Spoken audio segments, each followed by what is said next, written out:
I went to go see The Chosen today, and it was something that I've been wanting to see for a few months now, the show specifically. And today it just popped in my mind when I was sitting down. I was like, I wonder what's in the movies. And what do you know? The Chosen. So it was like perfect timing. It was 6 o'clock, and I looked. I was like, oh wow, there's a 6:30 showing. So it was really sweet time. But anyways, in The Chosen, it's a depiction of how Jesus walked on this earth.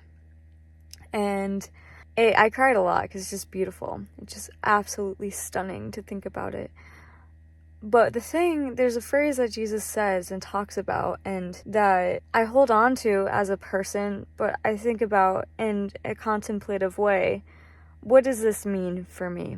Jesus says, I must go, but something will come to be with you and dwell within you eternally, like a guide.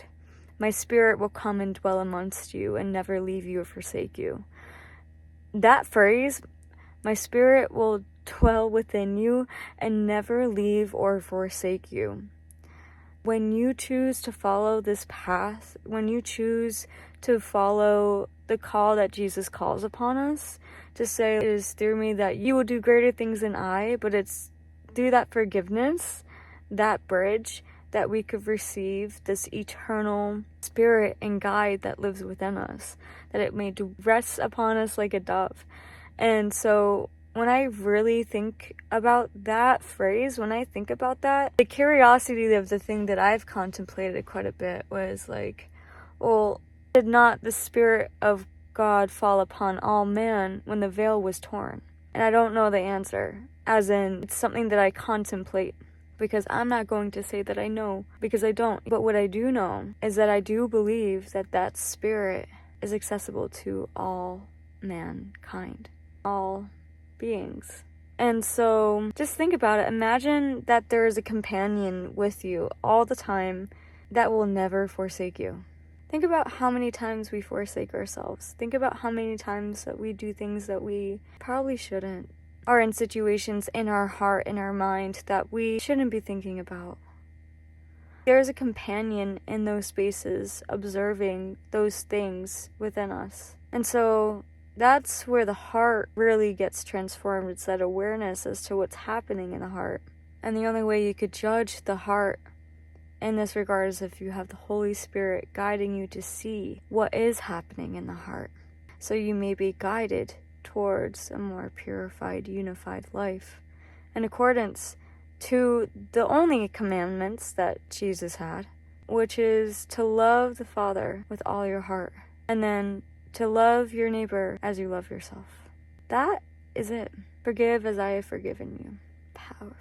So my mind spends a lot of time thinking about these things. It's just something that I'm learning. Also, this is another thing in accordance to aligning yourself to God's will. This was something from earlier. How did God create? God created by knowing he was creating, and he created the thing. He wanted to create something, and so he did. And the thing was created. So that's like our code. There isn't a waiting time, so to say. If you want to do it, it will be done, because you are choosing to do that. You are not trying, you are choosing. So the difference between trying and choosing. Choosing says that I'm going to make this happen. God said, I'm going to make this earth. It's just a fact. Done.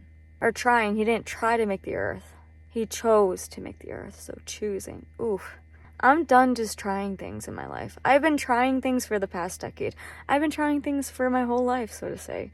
And I am ready to just choose the life I want, because I know it's possible for me to have it. Because I feel it in me that it's possible. And again, I am made in the likeness of God. Not to say that I am, but in the likeness.